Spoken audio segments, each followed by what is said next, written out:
Voilà, bien-aimé, je vous raconte un peu l'histoire, comment ça s'est passé. On va voir qu'est-ce que cela veut dire.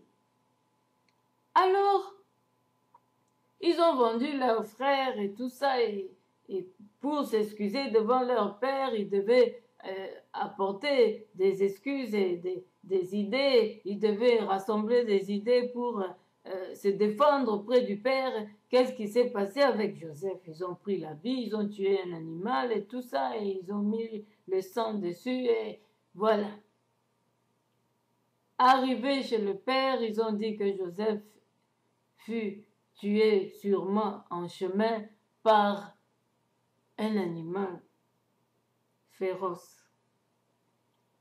Alors le père a commencé à pleurer. Le père savait que Dieu lui montrait des signes à travers Joseph. C'est pratiquement impossible que Joseph trouve la mort. Alors le père commençait à douter. Vraiment, il commençait maintenant à perdre confiance totalement à leur égard. Parce qu'un homme de Dieu sait, à partir des visions, à partir des signes que Dieu lui présente, que telle chose doit s'opérer. Ça ne peut pas trouver la mort avant. Parce que la parole de Dieu ne retourne pas en lui sans avoir fait des effets. Quand Dieu montre des visions, c'est sa parole. Ça peut pas. Donc la personne là qui reçoit les visions doit d'abord vivre ce que Dieu montre avant de mourir. Même si on t'a arrêté, comme on n'ait pas peur. Tant que les visions du Seigneur sur toi ne se sont pas encore accomplies, tu ne trouveras jamais la mort. Alors le père savait que ses frères l'ont tué. C'est par jalousie. Et il a perdu totalement confiance. Il savait que Joseph devait succéder. Joseph devait servir le Seigneur. Joseph devait vivre des miracles de Dieu. Joseph devait vivre la main de Dieu dans sa vie. Et sauver, être une bénédiction de sa famille. Alors ses frères ne comprenaient pas encore cela.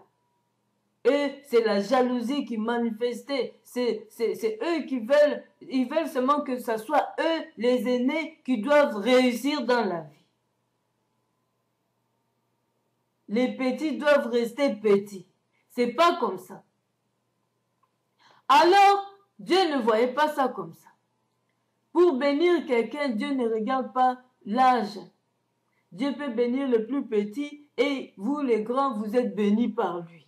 Dieu peut bénir aussi les plus âgés et les petits sont bénis. Et même toute une nation est bénie. Alors, bien-aimés, alléluia, Jésus, alléluia, alléluia, oh Jésus. Oui, Seigneur, alléluia, alléluia, alléluia. Donc, Joseph a perdu confiance et Rachel avait trouvé encore grâce devant Dieu, a eu encore un autre fils. Avant que Joseph trouve la mort, ils avaient déjà 2 fils, Benjamin aussi. Alors, avant que Joseph, soit vendu, et comme Dieu avait déjà donné sa parole, vous devez vivre ça, il y a eu la sécheresse au pays de Canaan où vivaient ses parents.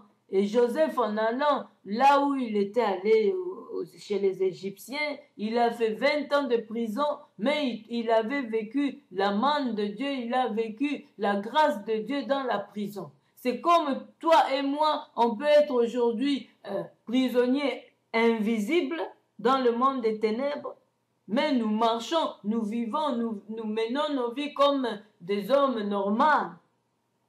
Mais on voit que quelque part, il y a quelque chose qui est bloqué. Tout ça, c'est des prisonniers invisibles. C'est les prisons invisibles. Quand vous ouvrez une porte, les sorciers sont prêts pour vous emprisonner quelque part dans le monde des ténèbres. Mais vous vivez. vous mangez, vous vivez la grâce de Dieu chaque jour. Sa bonté se renouvelle chaque matin pour nous. Et c'est ça. Mais tu sens qu'il y a quelque chose est bloqué. C'est ça la prison. Alors Joseph était prisonnier, mais il a vu la main de Dieu dans la prison. Il était devenu chef dans la prison. Mais ce n'était pas sa délivrance.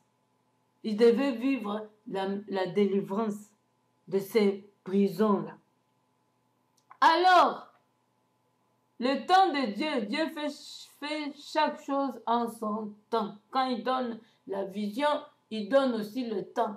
Il a un temps prévu pour chaque jour, pour chaque chose, pour la délivrance de chacun.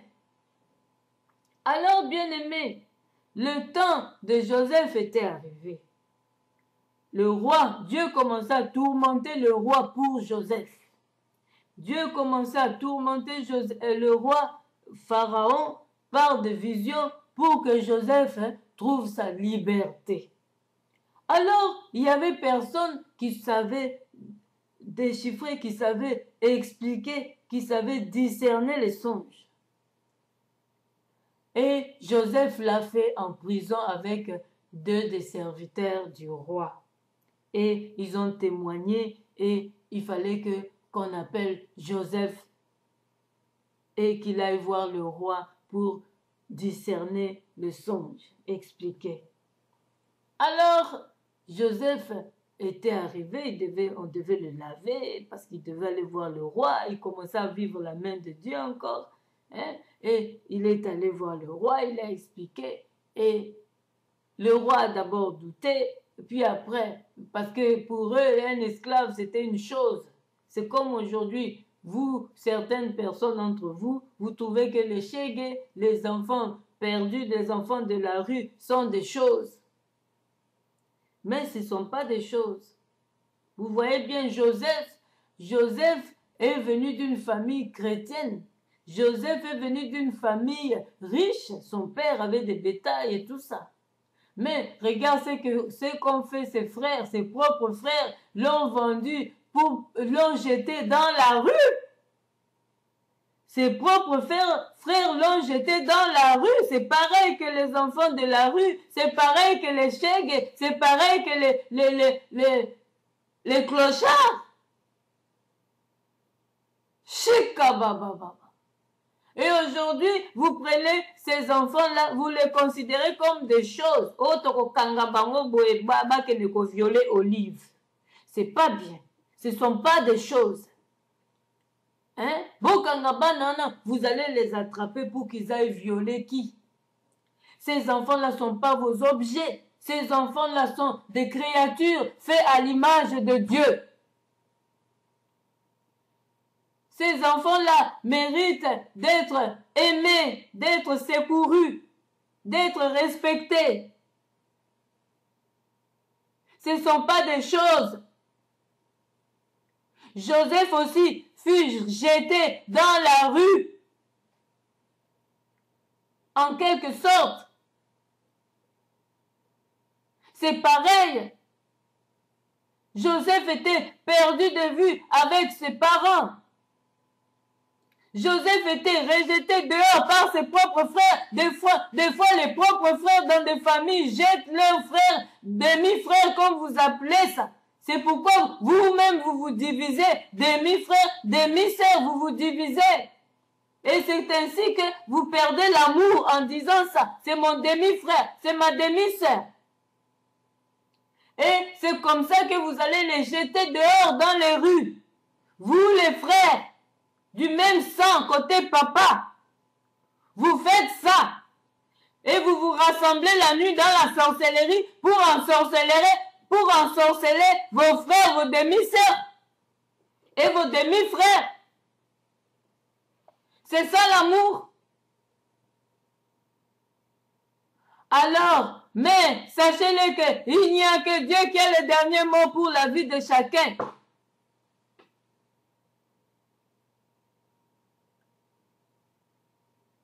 Votre père a ensorcelé l'un de vos demi-frères.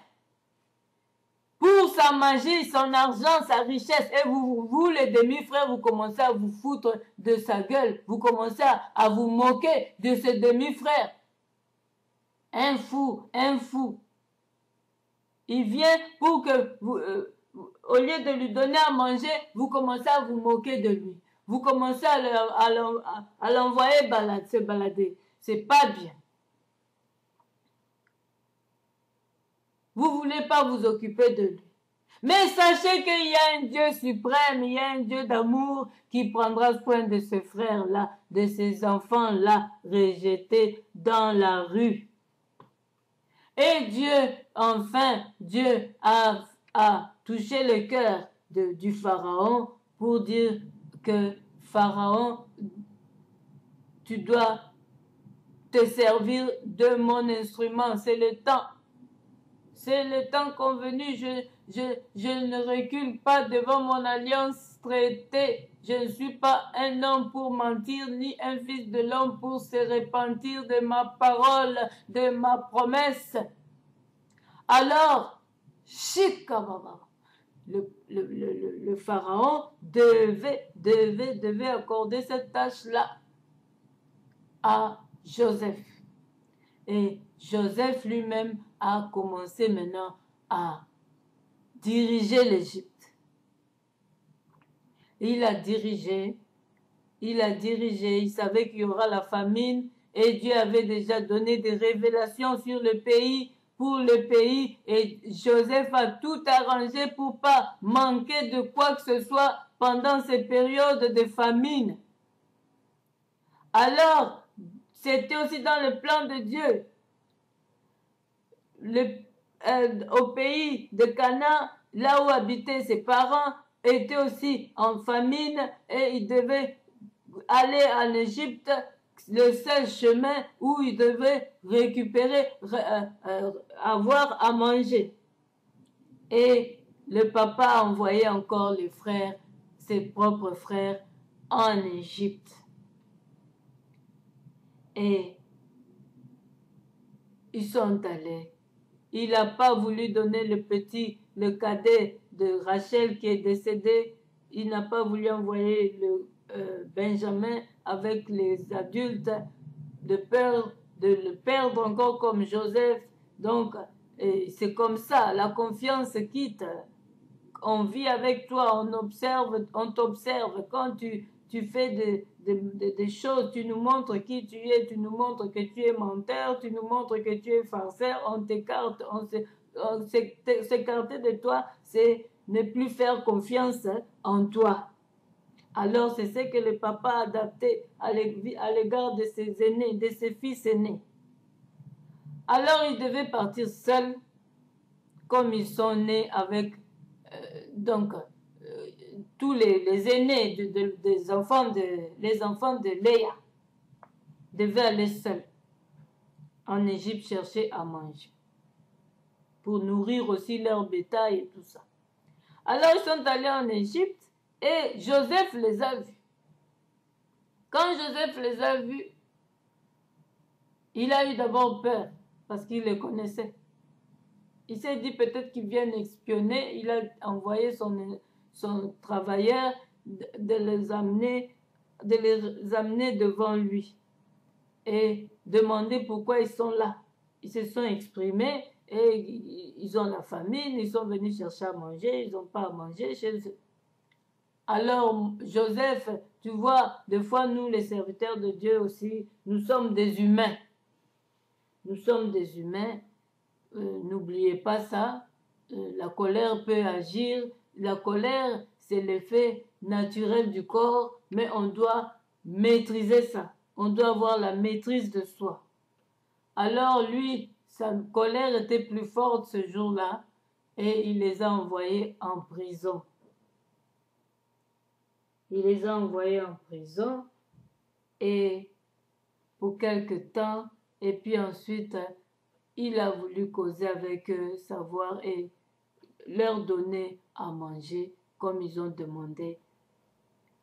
Et il les a piégés pour que leurs frères puissent revenir. parce qu'il n'avait pas confiance. Il a cru qu'ils étaient tous ensemble et ils ont encore fait le coup qu'ils l'ont fait. Alors il a gardé un d'eux. Par cette piège-là, il a en profité pour garder l'un d'eux en prison et le reste devait retourner chez le père pour ramener le jeune, le plus jeune. Alors, quand ils sont repartis, et le papa était fâché, il a dit, mais moi je ne peux pas vous donner mon plus petit. Déjà, vous m'avez pris Joseph, je ne veux pas que vous me preniez encore le cadet. Alors, ça a pris du temps, ils ont gardé à manger, ils devaient prier pour que la nourriture reste longtemps. Mais ça devait toujours finir parce qu'ils devaient utiliser, consommer. Et c'est alors que le père a dit, bon, vous devez aller avec lui. J'ai confiance maintenant, je vous fais confiance.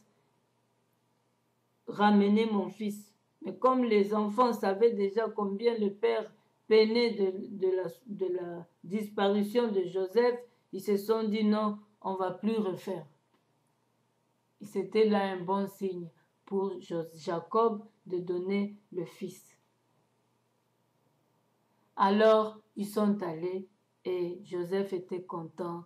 Il les a invités à manger, tout ça, et il s'est montré que c'est lui le frère. Quand il a vu les signes qu'ils sont venus avec leur frère et ils étaient prêts pour se battre, pour le défendre, parce que Joseph a encore fait un jeu pour le garder. Et ils se sont dit non, notre père a déjà subi pour Joseph, on ne va pas le laisser encore souffrir pour la deuxième fois. Alors c'était là le signe qui montra à Joseph que tes frères ont quand même changé. Ne te fâche pas continuellement.